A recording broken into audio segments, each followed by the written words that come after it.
welcome. My name is Sister Taylor X, and I have a special guest with me today that I'm so excited that I'm about to introduce. This is actually a podcast that is titled I Am Not My Womb, and it is strictly for women. I'm sure everyone can benefit from it, but it's strictly for women, and it's titled that way just so that we don't use the things that happened in our birth before or might have not happened that we wanted to.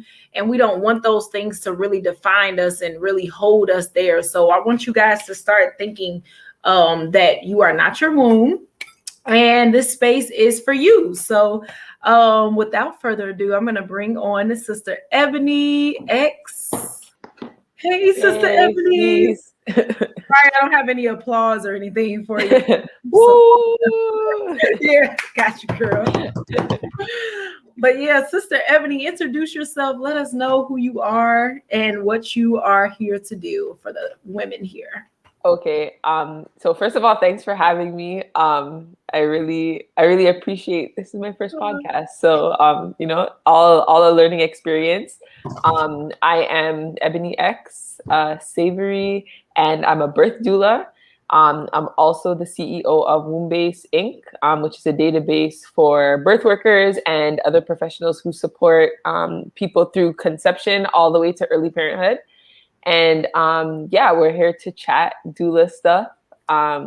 We're speaking about Canada and the US, right? Yeah. Yep. So I was looking up a couple of statistics, a couple of differences, because I'm always looking into like hospitals and stuff like that are surrounding my area to see like what are your C-section rates, what are your infant mortality rates, even maternal mortality rates. Yes. So those things are really important, and I'm sure this is tonight's topic. I'm sure that it's probably a little bit of a difference between the two. So Sister Ebony has the experience in Canada that I do not have. If you want to tell us a little bit about that, because I know like there's free healthcare, so it's a lot cheaper to give birth. Yes. Okay, so sorry, just to clarify, your question is like what are some of the differences? Well, just tell us a little bit about giving birth in those type of hospitals. And then I'll talk about the birth on the other end, like out here. Okay. So hospital births in Canada are the mortality rate isn't as high as the States. However, C-section rates are similar. Intervention rates are similar. And yeah, for the overall like benefit of everybody in Canada, there's OHIP. OHIP is Ontario, but it's general universal healthcare. So when you come into the hospital, you're not dealing with insurance. You're not dealing with any of those things. You're literally just coming there to have your baby. Wait, you mean like intake forms? Sorry? You mean like intake forms? Like you don't fill out intake forms? No, you would fill out like a general form. Like you would fill out a general form, like if you have like previous issues that may arise during your labor and stuff like that. Mm-hmm. But I mean just to say like you're there to focus on like what you're there for. I know that in the States a lot of times you go there and it's like, okay, you have to fill out all these forms before you do anything, or speak to like get your insurance in order and stuff like that. It's not like that. It's pretty straightforward, which I think is a real bonus being in Canada, because it's just like coming from like the birth world and having my own experiences with my own births and then supporting other women. Like I see how Canada like does a lot of things wrong, but I think that that aspect of things like Canada kind of like does in a right way, for sure. Right. Okay. So you did give birth to your babies in Canada though, like in hospitals. Okay. Not in a hospital. I had 2 home births and 2 birth center births. Oh wow! All with midwives. Midwives are actually covered in Canada as well. So like if you decide to have a midwife, it's like from the beginning to the end, it's all covered. You don't have to pay anything. And that is a huge relief, I think, because a lot of times, like, I couldn't imagine, and I know this is so many people's experience, but I couldn't imagine the stress of pregnancy. You know how it is, like when you have a new baby, even if you have planned that child, it's a whole it's a whole kind of like new experience, like, okay, like how is your life going to adjust, kind of thing. And I feel like having that extra burden of like, man, how am I going to come up with these thousands of dollars to just go have my baby, you know what I mean, or like have the proper support. So I think that like not having to have that like burden or stress is a big thing. Yeah, For definitely. Sure. I would agree. And like you said, midwives were covered. So like there's a whole war on midwives out here right now, to the point where they're taking away certificates, they're taking away qualifications that they've already had and telling them it's only in certain states you can do this. Yeah. Midwives are more common there, would you say? In Canada? Yeah. Are more common? Okay, so when I say Canada, it's kind of like it's a generalized like, you know, statement. Right. So there are three provinces in Canada that don't have midwifery. Like they may have like maybe like 1% to 2% births with a midwife. And they don't cover it or anything like that. Then there are other places where it's more like of a moderate kind of number, where like some people have midwives, some people don't. But I was blessed to be born in Ontario. My babies are all born in Ontario, and we have the highest rate. I think there's about 900 and something. I think the statistic is old, maybe from last year, but it was around 900 to 1,000 midwives in Ontario. Oh, wow. Yeah. And I know it's different in the States because like what you were saying, there's like different credentials, right? Like there's like a nurse midwife, and then there's like other things, right? Yeah. In Canada, which is a good thing, it's regulated. Like midwifery itself is regulated. So there's only like one governing body. I yeah. See. So there's not like, so a midwife is not, see how in the States, midwives can stand alone, like they could just like open their own practice pretty much, right? And like be their own like midwife by themselves. In Canada, it's different. So there are like collectives of midwives, and they're like organizations run by the government. So you're not going to have like a midwife who is just a midwife who just like started her own business and that's what she does. It wouldn't be like that. Oh, I see what you're saying. Yeah. So I would say that, at least for what I'm you know, knowledgeable about, the certified nurse midwives are able to do that, but the certified professional midwives are not, you know, able to do that in certain states. Yeah. So I guess if you're a nurse midwife, then you kind of have the free room to do home births, hospital births, and all of that. But certified professional midwives, it's like a state by state case. Oh, okay. Oh my gosh. Always right on time. It's yeah. That's why my phone stay on do not disturb. But yeah, I was looking up a couple of different things, and I kind of wanted to get into interventions because I know interventions is usually where the C-section starts. So really, as soon as you agree to be induced, it's like a domino effect. So slippery slope. Very, very slippery slope to get into the C-section after that. So I'll just read off some of the statistics that I was able to find. So in Canada, and it's not like that big of a difference, but it just shows that it's like something we're doing wrong, because we have the highest out of all of the countries as far as C-section rate. We have the highest. So that ours right now is at 32.7% C-sections. Canada, the most recent study says 28%. And for me, it's just, I want to know exactly what interventions are involved that led up to the C-section.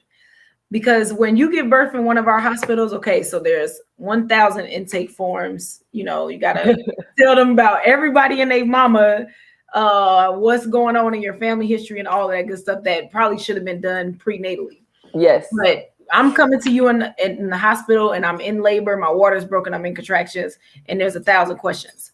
So that's the first thing. You're getting me out of that frame of mind where I'm not thinking about giving birth anymore. Yes. And then it's the blood drawn, the IV line. You have a blood pressure monitor that's going off every like 10 minutes. You have the 2 straps around your belly, so you're kind of stuck in a bed at this point. There's the fetal monitoring, whether they do that internally or externally. So I don't know if you're familiar with that, but like the internal fetal monitoring, like I feel like they just keep taking it to the next level. Yeah, I think that might be a new thing. I haven't been in a hospital birth that had the internal fetal monitor. Just the 2 belts with those circles, those uncomfortable circles that like leave the marks all over your belly, like so uncomfortable. Yeah, it's a lot. Ridiculous. But yeah, and I feel like the rates are not even like what you said. It was 30 something and 28%. Yeah, ours is 32, almost 33, and yours is 28.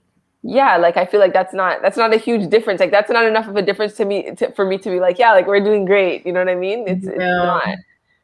But it's the same thing. It's the same thing here. And especially I feel like because of the free healthcare and stuff like that, a lot of times our wait times in hospitals are really long. Mind you, with the maternity ward, usually it is expedited, you know, but on a busy night where there are a lot of births and not enough spaces and stuff like that, the hospital can be overrun. And I think that could play a factor in, you know, trying to speed things along, get people in, get people out, stuff like that. But it definitely starts with, you know, that, okay, it's not going quick enough. We need to give Pitocin. And then the Pitocin becomes unbearable. And then it's like, okay, I need an epidural. And then it's like, okay, you have the epidural now. And then it's like, you know, one thing after the other. And then it's like, you're having a C-section, which is, it's very sad, but it's, you know, like it's our reality. Yeah. And I think also too, actually one of the births that I attended was a breech birth. And yeah, and it was supposed to be a birth center birth, and there was a transfer because yeah, I don't think I can say all that, but anyways, there was a transfer. But the OB was like, okay, we have to do a C-section right away, like automatic.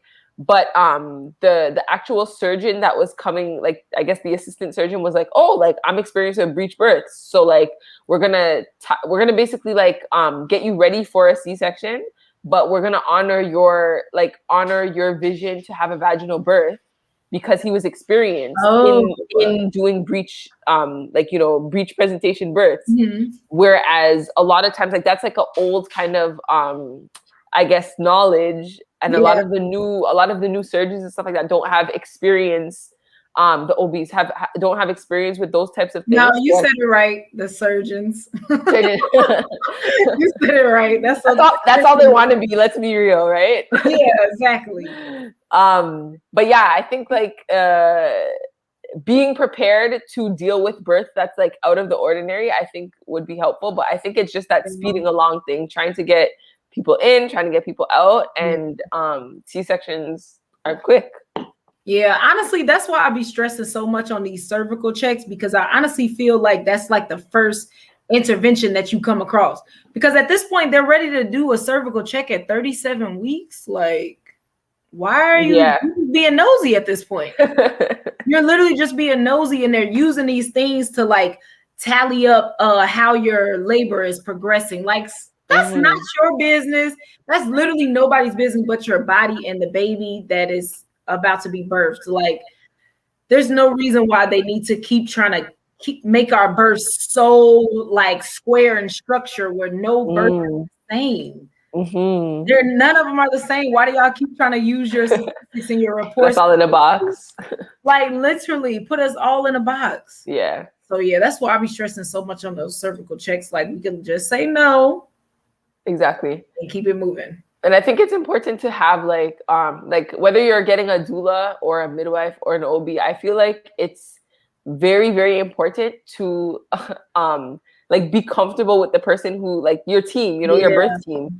Because if you're like in your head, you're like all natural, you want to do everything the natural way, and your you know, say your midwife is like doesn't mind going to the hospital, like that midwife might push you in a direction, you know, knowingly or unknowingly, to kind of like push something on you that you might not want, you know what I mean? Whereas somebody who is more in line with what you believe might be more like willing to, you know, support you in the natural way, or the way that you prefer, whatever way that might be, you know what I mean? The way that you prefer.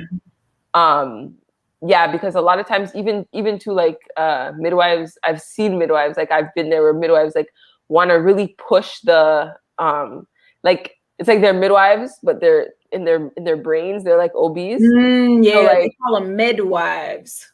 Yeah, midwives. Yeah, I like that.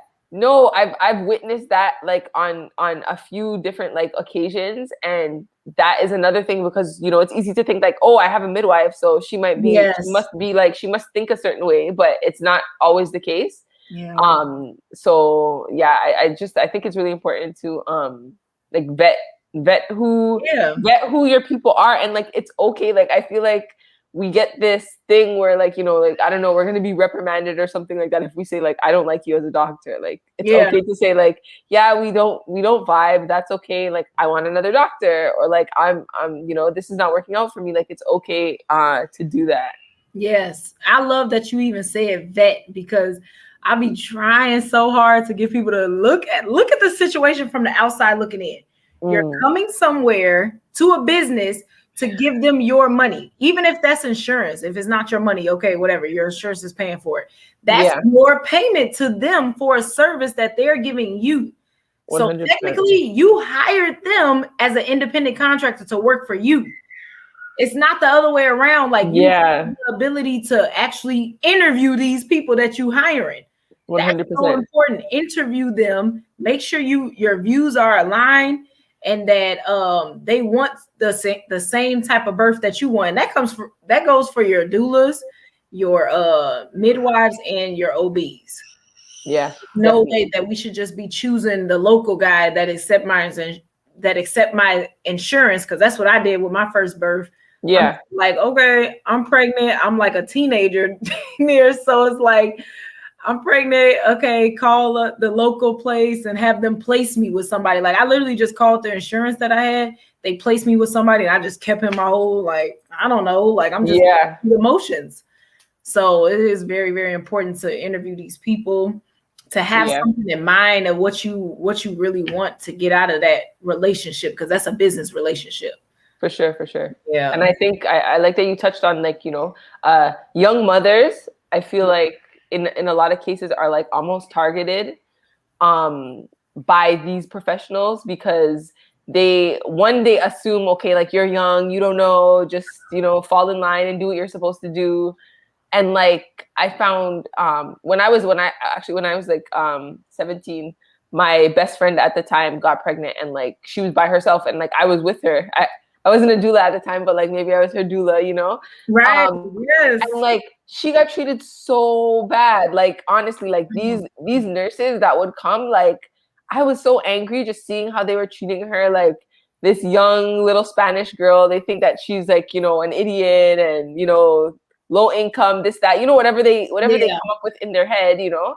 But I think it's so important for like birth workers to advocate and like, you know, give awareness and information to young people specifically, because it's like very easy, like you said, for them to fall by the wayside and end up getting like, you know, C-sections for no reason, or you know, other things, because they're just thinking they're doing the right thing, you know?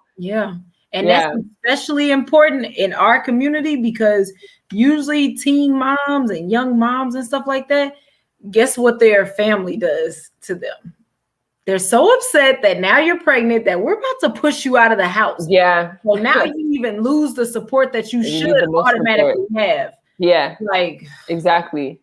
That is very important for that young age. I didn't even think about that really. Like, that's a whole nother topic. Yeah. The teen mom thing. Like, man, yeah, for sure.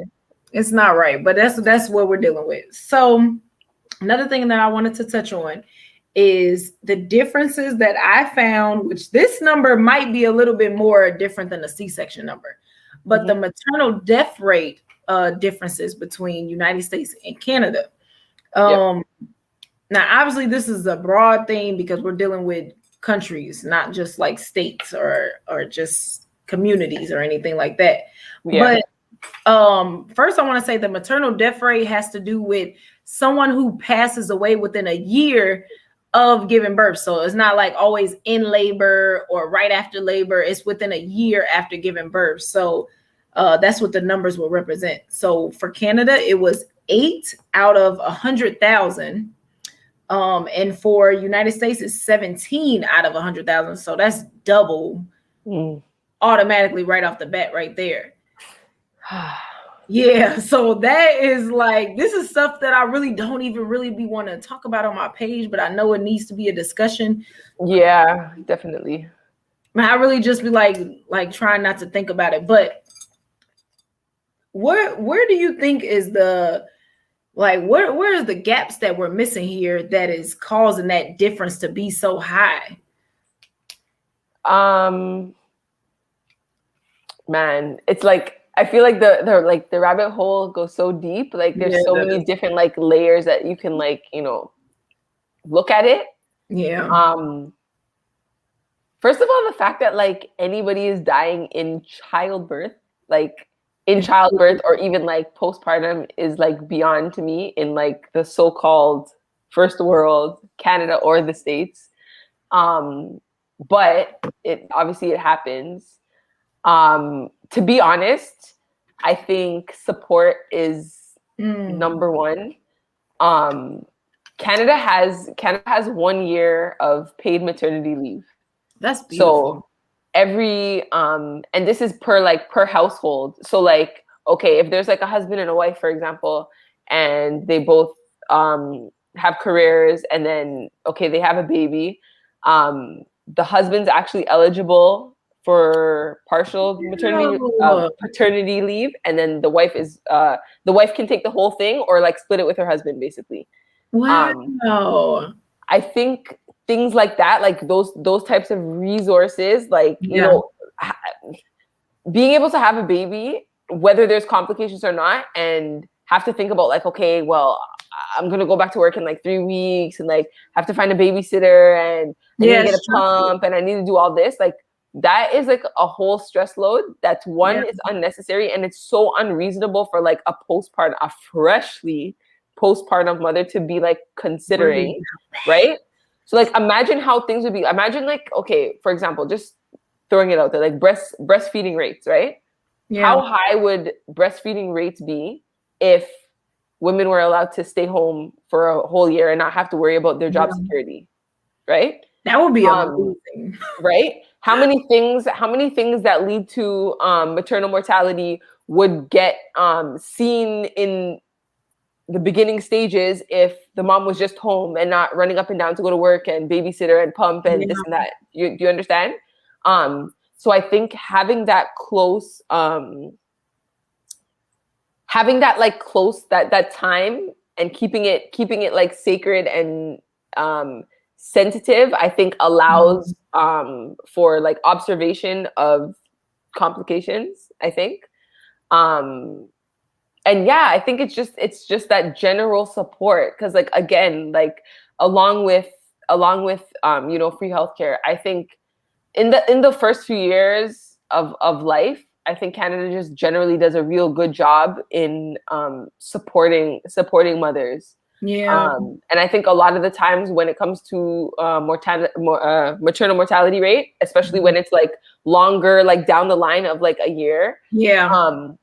It's like most of those things could have been avoided if they were addressed early on. Do you know what I mean? Like if there were follow-up appointments, if there were check-ins with her, or even if she was like taken in a lot of cases, and this is both in Canada and the States, Black women are not taken seriously for our concerns. So when we say like, oh, we're feeling this sort of pain, or I'm bleeding in this kind of way that is abnormal, like we need to be seen and heard, right? And because those things are preventative, like so preventative, you know what I mean? Like, for example, like a hemorrhage, right? Like if a hemorrhage happens very quickly, right?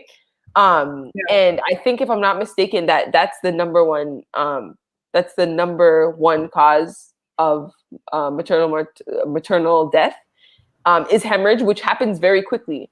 But like something else, like other complications, don't happen so quickly. So like they can be prevented. You know what I mean? If time wasn't an issue. Man, that's so true. So true. And that's why I wanted to bring up the point that when they are talking about those type of studies, like maternal death rates, is not always that they died in labor. So it's up to the year. And like you said, that postpartum support can really make a difference. Like there's a lot of moms that I've heard of and that I've seen, and I even bear witness because I was sick after my birth for my daughter. And that's just so dangerous. It's such a dangerous time. And we also just, like you said, that support in postpartum is critical, because I see a lot of moms push out their babies and then the daycare accepts them at 6 weeks. So we just took that as a okay to start doing stuff again. Like, are you kidding me? Like, you went through 9 months of building a human being, and you think 6 weeks is okay to dive back into your normal life? Man, we got some other things. But another thing I want to mention too is the health differences. Now, this I can't really speak on for Canada, like how the fast food is, or just the population's health in general. Yeah. I know for a fact that we got some obesity issues going on in America. We have some food droughts, literally, in America. So I feel like your preconception care and your health during pregnancy has a huge effect on that as well, like your diet and stuff like that. So do you think that is a big difference between how Americans eat versus how you guys probably? Yeah. From what I know, it's a huge difference. Mind you, like Black people, like our people eat how we eat. But I think generally speaking, I think we're a little bit healthier. I notice when I always travel to the States, I always notice that everything is bigger in the States.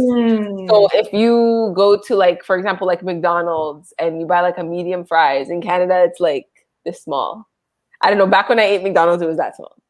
But like if you go to the States now and buy like a medium fries, it's like a supersized fries that like what we would have in Canada is like a supersized fries, right? Yeah. So yeah, I noticed a lot of things are a lot bigger. There's just more. But I think generally speaking, Canadians are a bit more, a bit healthier.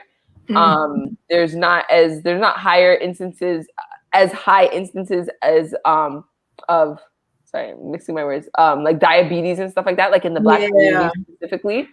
While we still have issues, we're not perfect, but we don't have that. And also, like, see how in the States you guys have like soul food, which is like really like unhealthy food. Exactly. Soul food. We don't have soul food. Really, like that's not our culture. Most Black Canadians, well, Canadians in general are all immigrants, but like Black Canadians are usually Caribbean immigrants, African immigrants. So like we would eat like our cultural food, which is usually like meat and rice and whatever else. So yeah, I think that definitely plays a part.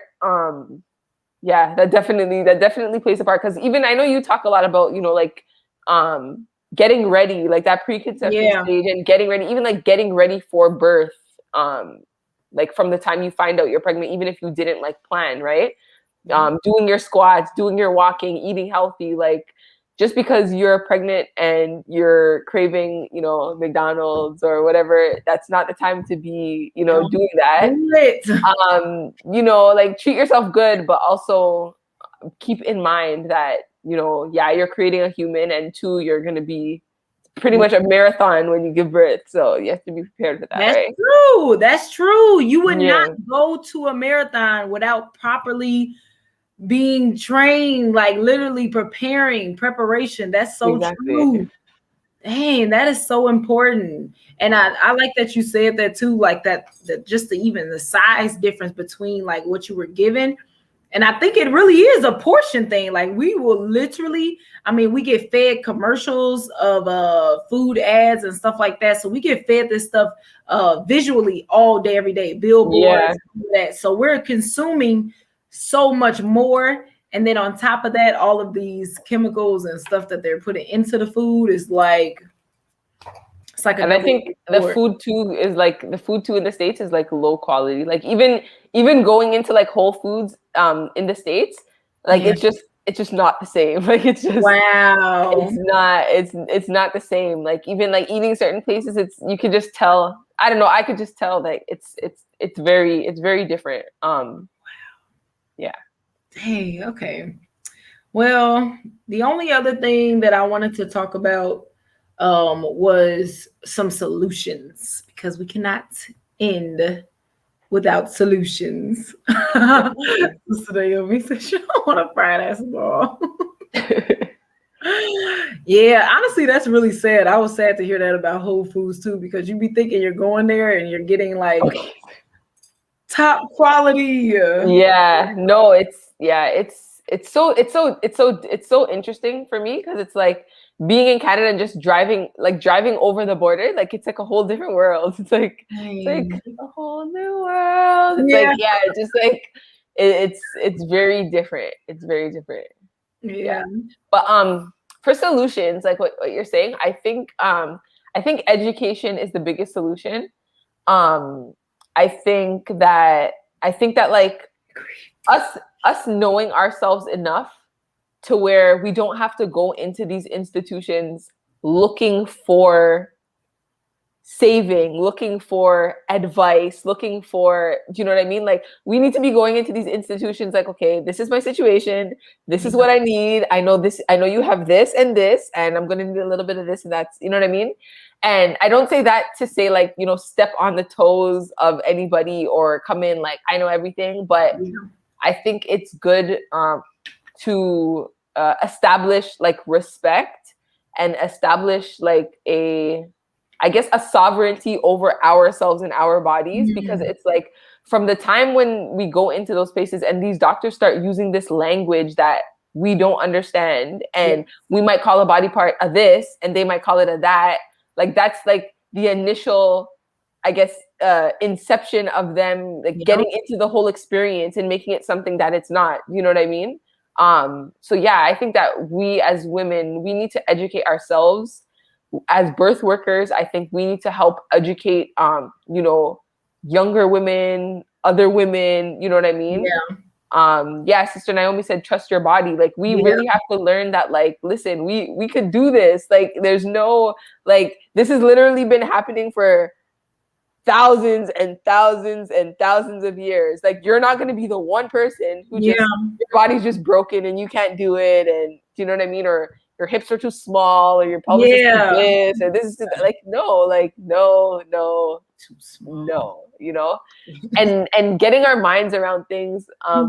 When I was pregnant with my son, so ever since I was a child, I've heard like really bad stories about epidurals. So, and I don't do needles. I'm not like a needle person at all. And I'm like, I'm never gonna get an epidural. Like I knew that since I was a child. So when I had him, when I would like find out that I was pregnant, I'm like, okay, I'm gonna have to like push a watermelon out of, you know what I mean?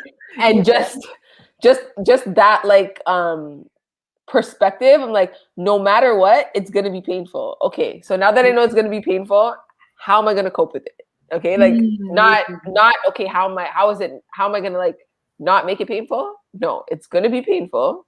How am I gonna figure it out? Preparation part. Exactly. Because marathons, they don't be easy. They don't be easy. And do people do less and less marathons as the years go by? No, they do not, right? True. Preparation and education. That's what I think. And just the birth workers like really standing in our, power and our purpose. Yep, I love that. Pregnancy is not a sickness. That's why I said hospitals are for sick people. Exactly. You might be going there getting the wrong care because you're there for the wrong reasons. That could be a reason. That's just something to think about. But I agree with everything that you said. The education, so key.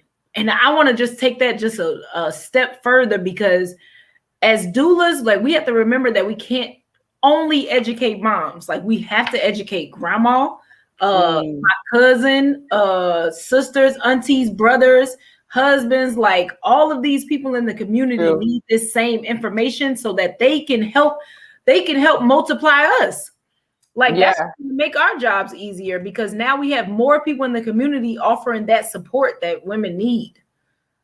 Yeah, I agree with that totally. Because back in the days, like, when we, before all of this, it's like it was a community thing, and it was a normal thing. Like Sister Naomi was saying, it was completely as a normal, regular day. Yeah. So and so down the road is having a baby. Life goes on. It's not a big cinematic, affair and all this ambulance and hospitals. It's not that, but it's like the community was aware of that. So it was like kept sacred. It's like, when you say that, it reminds me of like, okay, breastfeeding, for example, right?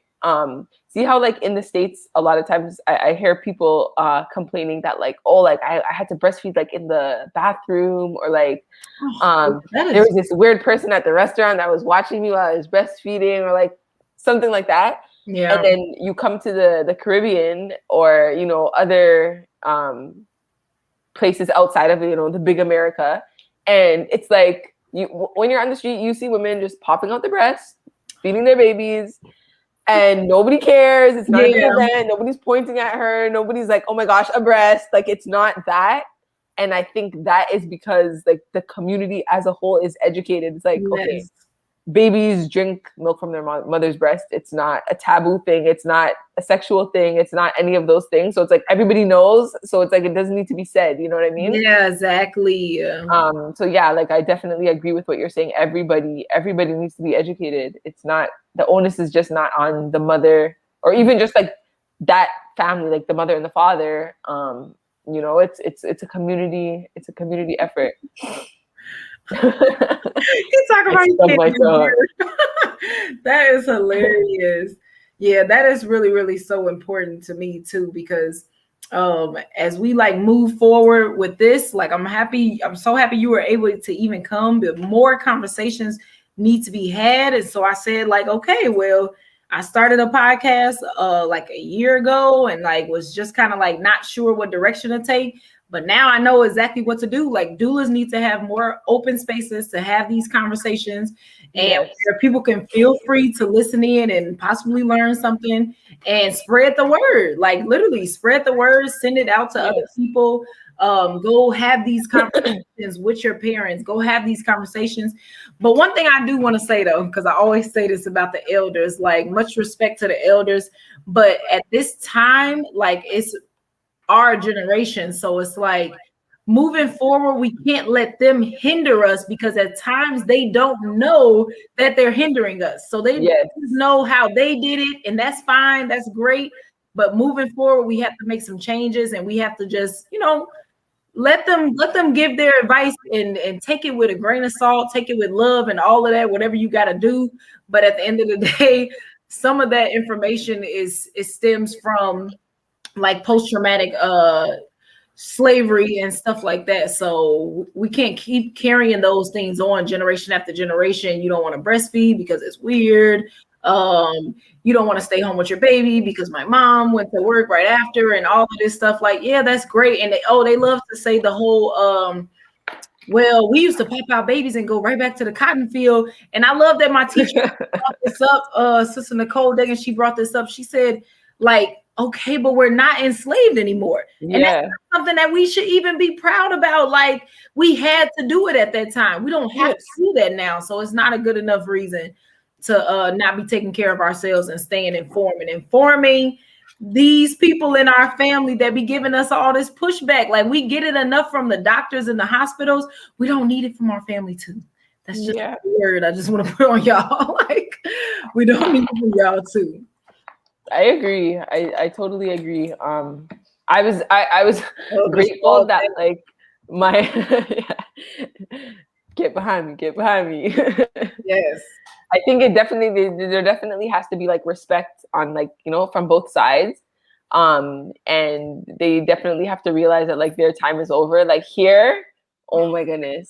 Sometimes it's so irritating because, and I know they mean well, like Allah bless their hearts, but like some of the elders where like they see you with your children and they want to tell me, do you know how many times? And I'm like, I'm a baby wearer. I have all sorts of slings. I wore all my children. I walk around sometimes they're like, mind the baby, the baby's leg, the baby's head, the baby's arm. I'm like, the baby's okay. They're like, watch, the baby's gonna be bow-legged. I'm like, the baby will be okay. They're like, but the baby needs what is it, like nestum, like, you know, porridge, give this to the baby. I'm like, no, the baby's gonna be, the baby needs a hat, like all these things that the baby needs. And I'm like, ma'am, the baby will be okay. Yeah, I promise, you know?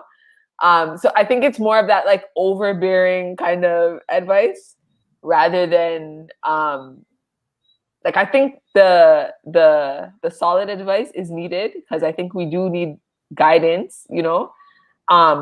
But that overbearing advice is definitely a lot. I'm grateful that my mother-in-law and my mother were both kind of just like, we trust that you guys are smart, so we'll just like let you do whatever, you know. But yeah, that's one thing. Just keep that in the back of your head. That's all we saying is the elders, they gonna come with their techniques and their stuff, and just make sure you follow up and kind of research it and stuff like that, because a lot of this stuff is like kind of outdated, and it's like ain't no such thing as spoiling a baby. But y'all not gonna get me started on that topic right now. But can I say one more thing too?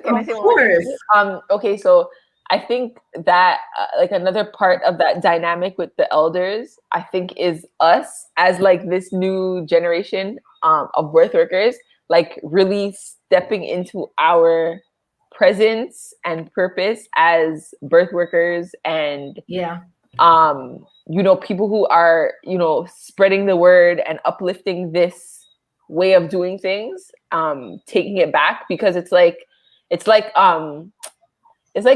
the Bible or like in the teachings where it's like, you know, the elders are kind of just wandering, and it's like up to the new generation to bring in that. So it's like if we're still looking back at them for, you know, guidance, or for them to understand what we're doing, or for them to co-sign what we're doing, it's like we're wasting our time, because it's like it's a new day, right? Yeah. It's a new day, and we're not doing it how our moms did it just because they did it that way. We're not suffering in silence. We're not laboring on our backs. We're not doing C-section after C-section just because it's like the new generation, you know? So we just have to walk in that.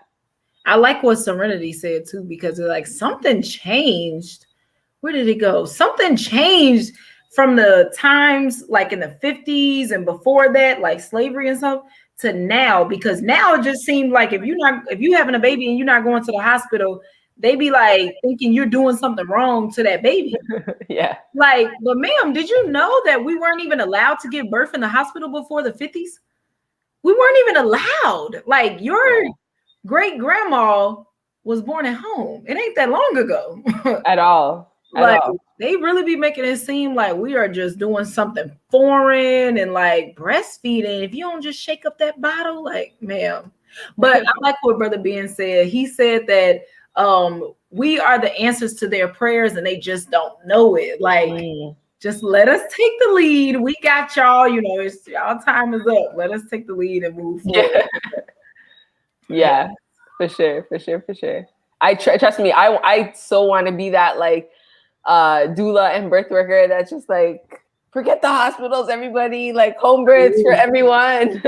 I wish. And that's why I really, really like the position that I have been put in, because a doula we're not really here to like push stuff on you, like to inform you, yes, but we inform you about the stuff you want to be informed on. So like I encourage y'all to get a doula, to have those conversations with your doula, and don't feel like it's something that you can't say to her, because she's like kind of like just sitting there filled with all this information and just waiting for you to just want to know one of these things. Like I'm like just wanting somebody to ask me what's in a vaccine. I'll be like, yes, like please, let's talk for hours.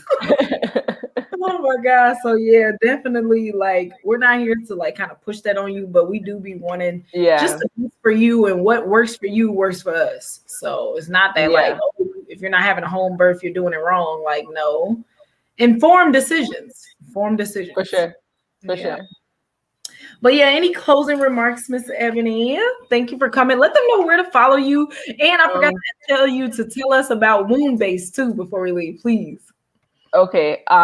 So sorry, this is a long one. So first starting Planned Parenthood. Well, yeah, was to distinguish the Black. Yes. Yeah, Planned Parenthood is the devil. We can come back and talk about that. Oh my gosh. Have you read the book? Killing the Black Body? Oh, I have it, but I haven't started it. I'm so glad that book. Oh my goodness. And Sister Naomi, like, yeah, that book is really, really good. Killing the Black Body. It goes in such depth about like you cannot fathom the depths of Satan. Like this book goes into the depths, and like it's mind blowing. But anyways, so sorry. You can find me at Wombbase on Instagram, wombbase.net. So it's WOMBASE.net. And Wombbase is a database of birth workers and other professionals who support women from trying to conceive to early parenthood. It's also a parenting community of like-minded people and parents. Yeah. Okay, good. Yeah, thank you. All right, go ahead. And yeah, I'm there. I've also fallen back into virtual doula support. So, you know, if you need any help or tips, or you have any questions or just support to talk, I'm there. You can DM me. And yeah, I really appreciate being on your podcast. Yeah, thank you for coming. Hopefully we'll be back another time. And yeah, definitely. We're going to have so much more of these conversations. So make sure you guys follow her on Instagram.